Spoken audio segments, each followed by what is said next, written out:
Word of the Day Part 3 Quiz. Instructions. Fill in the blanks with the correct word or phrase from the list.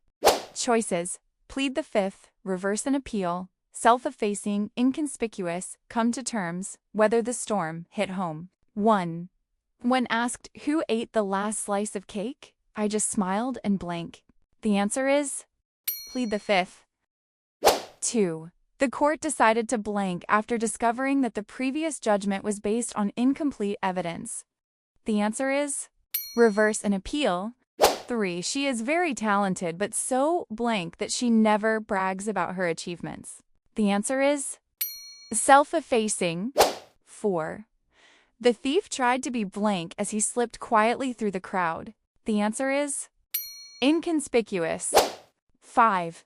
After a long period of denial, he finally managed to blank the fact that he had lost his favorite job.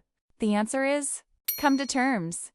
6. Even though the company faced huge challenges, the team managed to blink and came out stronger. The answer is weather the storm. 7. When she told her personal story about overcoming failure, it really blanked for everyone listening. The answer is hit home. 8.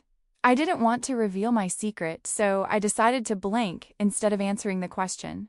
The answer is plead the fifth. 9. Moving to a new city was tough, but over time she learned to blank and even started enjoying her new life. The answer is come to terms. 10. The quiet student was so blank that most people didn't even notice him in class. The answer is inconspicuous. Score 8 to 10, excellent. Score 5 to 7, keep practicing. Below 5, watch again. Comment your score. See you in the next one.